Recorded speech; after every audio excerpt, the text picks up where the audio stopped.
ไอทีประจำบ้านสวัสดีครับคลิปนี้ก็มี DC Power Supply มารีวิวให้ชมนะครับตัวนี้เป็นรุ่นที่เขานิยมใช้กันในมุมของความละเอียดสูงแล้วก็แม่นยำนะครับผมตั้งใจจะเอามาชาร์จทำการบาลานซ์แบตเตอรี่รอบใหม่ผมตั้งใจซื้อแบตเตอรี่มาอีก1เซตนะครับตัวนี้ก็เข้าใจว่าหลายๆท่านน่าจะใช้อยู่แล้วหลายๆคนก็เคยเห็นแล้วแหละนะครับจะเป็นลักษณะเครื่องที่ค่อนข้างตัวใหญ่นะครับตัวนี้ก็ราคาไม่แพงละครับประมาณ1,000 กว่าบาทนะครับผมมีอะแดปเตอร์ปรับค่าได้แต่ว่าก่อนหน้านี้มันจะค่าไม่ค่อยแม่นยำเท่าไหร่ผมก็เลยซื้อตัวนี้นะครับเป็นยี่ห้อ QIQ นะครับผมอ่านว่าประมาณนี้เดี๋ยวผมแกะสินค้าให้ชมก่อนตัวนี้เพิ่งแกะหมาดๆเลยนะครับยังไม่เคยใช้งานก็มาทดสอบแล้วก็ลองรีวิวให้ทุกท่านได้ชมกันนะครับผมตั้งใจจะเอามาทำการทดลองเรื่อยๆนะครับหน้าตาของเขาค่อนข้างสวยครับตัวนี้จะเป็นกระจกเงานะครับเข้าใจว่าอ่านว่า QIQ นะครับเป็นยี่ห้อที่เขานิยมใช้กันจะมีหลายรุ่นมีทั้งรุ่นที่เป็น power supply อย่างเดียวรุ่นที่ชาร์จแบตเตอรี่ได้ด้วยจ่ายกระแสสูงได้ด้วยนะครับแต่ผมสั่งมาเนี่ยคือผมเอามาใช้งานเล็กน้อยเท่านั้นเองเอามาชาร์จแบต 3.2 โวลต์นะครับเป็นแบตเตอรี่ Cat L LFP นี่แหละครับทั่วๆไปนี่แหละซึ่งแบตเตอรี่พวกเนี้ยเขากินกระแสไฟสูงแต่ว่าโวลต์ไม่สูงนะเราก็เอามาปรับชาร์จตามสมควรนะครับสิ่งที่เขาให้มาในกล่องทางซ้ายมืออันแรกนะครับก็จะเป็นสายไฟ DC เป็นขั้วเอาไว้เสียบแล้วก็ตัวคีบเอาไว้คีบกับขั้วไฟฟ้าได้เลยนะครับแล้วก็ทางขวามือจะเป็นสายโปบเอาไว้จิ้มจ่ายไฟเฉพาะจุดนะครับเวลาที่เราเชื่อมไฟ DC ไปแล้วเราก็เอาหัวแหลมของโปบเนี่ยเป็นตัวแจ็คแล้วก็เอาหัวแหลมฝั่งนี้เอาไปจิ้มเพื่อจ่ายไฟให้เฉพาะจุดสายก็ไม่ยาวเท่าไหร่ประมาณ1เมตรครับพอใช้งานแล้วก็สายไฟ AC ตัวนี้ก็เป็นเหมือนสายคอมพิวเตอร์ PC 2 ขาแต่นี้มี3รูมี2ขานะครับโอเคไม่เป็นไรแล้วก็อีกชุดหนึ่งจะเป็นคู่มือครับตัวนี้มาพร้อมคู่มือ user manual เป็นภาษาอังกฤษนะครับถ้าต้องการทราบรายละเอียดก็ลองอ่านคู่มือได้สำหรับคนที่ซื้อมาใช้งานก็เป็นวิธีทั่วๆไปแล้วก็วิธีการดูแลรักษานะครับแล้วก็ใบสเปคตัวนี้เป็นหน้าตาของเขานะครับแต่ละปุ่มทำอะไรบ้างอะไรประมาณนี้แล้วก็ด้านหลังมีพอร์ตอะไรนะครับสามารถที่จะหยุดคลิปดูได้แต่จริงๆแล้วก็เป็นข้อมูลพื้นฐานส่วนประกอบเท่านั้นเองนะครับแล้วก็มี Product Certificate ก็คือ Warranty นะครับผมจะลองเสียบไฟ AC ให้เขาเลยนะครับผมเสียบไฟบ้านเรียบร้อยแล้วแล้วก็เอาตัวนี้มาเสียบด้านหลังเขาก็จะมีหน้าตาเป็นแบบนี้ครับเป็นโมเดล SPS-C3010 นะครับเสียบไฟบ้านได้เลยแล้วก็สามารถที่จะจ่ายไฟได้0ถึง30 โวลต์แล้วก็0ถึง10 แอมป์นะครับ30 โวลต์ 10 แอมป์ก็คือ300 วัตต์สูงสุดนะครับจ่ายออกนะมีฟิลอยู่ด้วยพัดลมอยู่ตรงนี้ถ้าเขาร้อนเขาคงเป่าเองนะครับเดี๋ยวลองดูก่อนโอเคยังไม่ได้เปิดใช้งานพัดลมยังไม่ทำงานด้านข้างสังเกตดูว่าสามารถระบายอากาศได้หมดเลยนะครับคิดว่าพอใช้งานจริงค่อนข้างร้อนด้านนี้ก็มีที่ระบายอากาศเช่นเดียวกันด้านล่างก็มีที่ระบายอากาศเช่นเดียวกันแล้วก็มีโหมดกันลื่นนะครับผมไม่แนะนำให้ใช้เต็มกำลังสูงสุดนะครับเนื่องจากว่าพวก power supply พวกเนี้ยมันจะร้อนมากนะครับแนะนำให้ใช้ประมาณ 70-80% คือสูงสุดนะครับแต่ก็ 50% ก็กำลังพอดีถ้าเกิดว่าคุณคิดว่าจะใช้กำลังไฟสูงจ่ายกระแสสูงชาร์จแบตก้อนใหญ่ก็แนะนำให้ใช้สเปคสูงขึ้นกว่านี้นะครับประมาณ 70% กำลังสวยนะครับก็จะมีปุ่ม power แล้วก็มี USB A นะครับปุ่ม output ตัวนี้เอาไว้เปิดจ่ายกระแสตอนแรกก็ปิดไว้ก่อนนะครับแล้วก็มีกราวมีบวกลบบวกลบนะครับแล้วก็ตัวนี้จะเป็น V หยาบนะครับตัวนี้จะเป็น V ละเอียดนะครับแล้วก็ตัวนี้จะเป็นกระแสหยาบกระแสละเอียดดูที่ตัวหนังสือด้านล่างตรงนี้นะครับพอเราปรับ V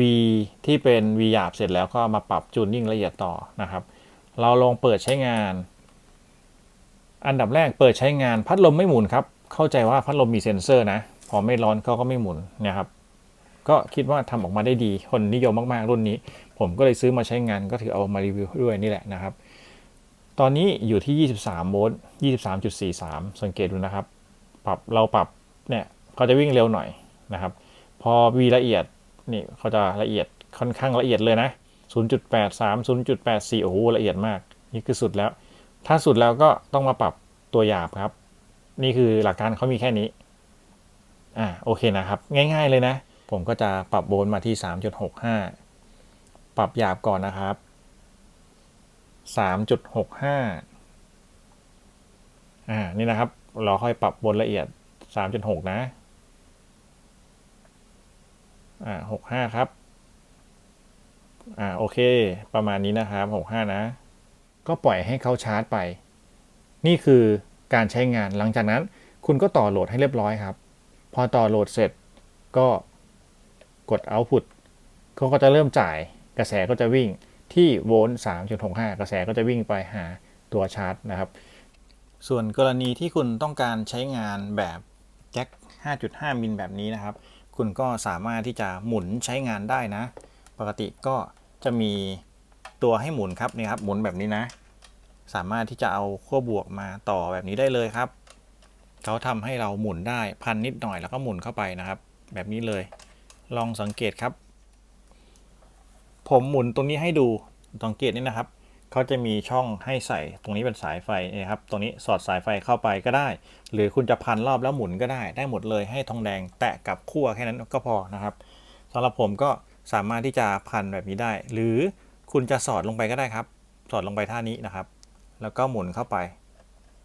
หมุนให้แน่นเท่านี้ก็ใช้งานได้แล้วครับเราก็สามารถที่จะเอาแจ็ค 5.5 มิล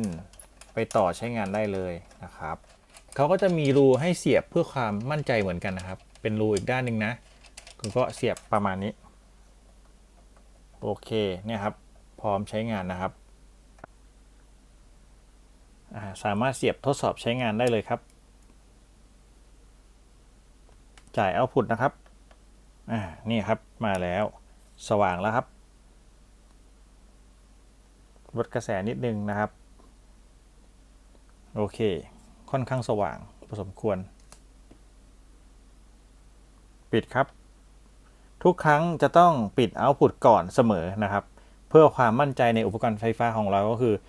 เปิดเอาท์พุตทีหลังจากเซตเรียบร้อยแล้วหลังจากนั้นก็เวลาจะเลิกใช้ก็ปิดตัวเอาท์พุตก่อนตัวไฟเขียวตัวนี้นะครับก็จะทำให้ตัดไฟนะครับสำหรับการใช้งานเครื่อง DC Power Supply ก็มีหลักการง่ายๆแค่นี้ครับตัวนี้เป็นเครื่องที่จ่ายไฟได้อย่างเดียวจะเป็นโหมดการจ่ายไฟแต่เราก็เอามาชาร์จได้เหมือนกันจ่ายกระแสได้เหมือนกันแต่ว่าก็จะไม่มีปุ่มในการโชว์สถานะของแบตเตอรี่เต็มของกระแสที่ชาร์จไปทั้งหมดวัดกระแสที่ชาร์จให้แบตเตอรี่ไม่ได้นะครับเขาก็จ่ายไปเรื่อยๆจะไม่มีโหมดพวกนั้นซึ่งก็จะมีอีกรุ่นหนึ่งซึ่งเขาออกแบบมาสำหรับการชาร์จโดยเฉพาะจะมีปุ่มมีตัดกระแสตอนที่เต็มแล้วมีสีเขียวของแบตเตอรี่ชาร์จเต็มอะไรประมาณนี้แต่ว่าเครื่องนี้เป็นเครื่องราคาถูกกว่าจ่ายไฟ5โวลต์2แอมป์ได้นะครับตัวนี้เอาไปชาร์จมือถือได้ออกมา5โวลต์สูงสุด2แอมป์ไม่ต้องปรับนะครับตัวนี้แยกอิสระนะสามารถเอาไปใช้ได้เลยนะครับก็มีเพียงเท่านี้ในการใช้งานจริงเราก็ปิดเอาท์พุตก่อนครับอย่าเพิ่งจ่ายนะครับแล้วเราก็เสียบสายให้เรียบร้อยต่อให้เรียบร้อยก่อนนะขั้วบวกนะครับขั้วลบครับจากนั้นแบตเตอรี่นี่นะครับคีบขั้วบวกครับแล้วก็คีบขั้วลบครับประมาณนี้เสร็จแล้วค่อยมากดเอาท์พุตนะครับ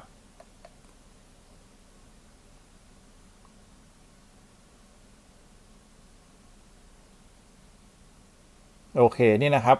เขาก็จ่ายประมาณ 2.2 แอมป์ก็แล้วแต่เขาจะดึงไฟครับเขาอาจจะประจุใกล้เต็มอยู่ก็ได้นะครับก็ปล่อยไว้เรื่อยๆจนกว่ากระแสจะลดลงเป็นศูนย์แสดงว่าแบตเขาปิ่มแล้วเต็มแล้ว 3.65 นี่คือแรงดันสูงสุดแล้วนะครับในการใช้งานเครื่องนี้ที่เขานิยมเอามาใช้งานกันก็ประมาณนี้ซึ่งผมก็จะขนานแบตเตอรี่ก่อนนะ ผมจะเอาขั้วบวกต่อกันบวกทั้งหมดเลย4ก้อนหรือ8ก้อนก็แล้วแต่นะครับแล้วก็ขั้วลบต่อกันทั้งหมดเลยจากนั้นก็เอาเข้าชาร์จแบบนี้พร้อมกันทุกก้อนเลยนะครับขนานกันทั้งหมดให้ทุกก้อนเต็มที่ 3.65 โวลต์กระแสไม่วิ่งนะครับนี่คือการทำท็อปบาลานซ์ของแบตเตอรี่ LFP หรือลิเธียมฟอสเฟตก่อนที่เราจะเอามาประกอบจะทำให้ทุกอย่างมันสมูทกว่านะครับทุกอย่างจะดูดีขึ้นโดยที่ไม่ได้อาศัยให้ตัว Active Balance หรือตัว BMS มันทำงานซึ่งมันจะช้าบาลานซ์ไปแล้วก็กระแสไม่พอหรือแบตเต็มก่อนมันก็ค่อยช้าแล้วบาลานซ์ใหม่ปกติแล้วเป็นเดือนกว่าจะเสร็จนะครับนี่คือหลักการของการใช้งานเครื่องนี้แล้วก็การบาลานซ์แบตเตอรี่นะครับผมก็ได้เครื่องนี้มาทำการทดสอบผมก็สามารถที่จะใช้เอาไปทดสอบเรื่องของวงจรต่ำตัดเต็มต่อหรือวงจรอื่นๆได้ง่ายขึ้นเครื่องนี้ก็แม่นยำดีสามารถปรับโวลต์ละเอียดได้ดีกว่าที่ผมเคยรีวิวตัวปรับโวลต์ได้อย่างเดียวแล้วก็ซึ่งปรับแล้วมันไม่ค่อยตรงมันปรับยากครับตัวนี้มีไฟล์จูนของโวลต์มีไฟล์จูนของกระแสนะครับหลักการง่ายๆก็ประมาณนี้ลองดูคู่มือเพิ่มเติมนะครับเราสามารถประยุกต์ใช้อย่างอื่นได้ผมเอามารีวิวง่ายๆพอสังเขปใช้งานเท่านี้ตัวนี้ก็เป็น power supply นั่นเองนะครับสามารถเอาไปใช้งานทั่วไปได้แต่ต้องปรับดีๆนะโวลต์ต้องตรงเป๊ะกระแสต้องระวังด้วยบางทีอาจจะทำให้ทุกอย่างมันทำให้อุปกรณ์เราเสียหายก็ได้ต้องละเอียดนิดนึงรอบคอบนิดนึงนะครับสำหรับคลิปนี้ก็มาเพียงเท่านี้ขอบคุณที่รับชมครับสวัสดีครับ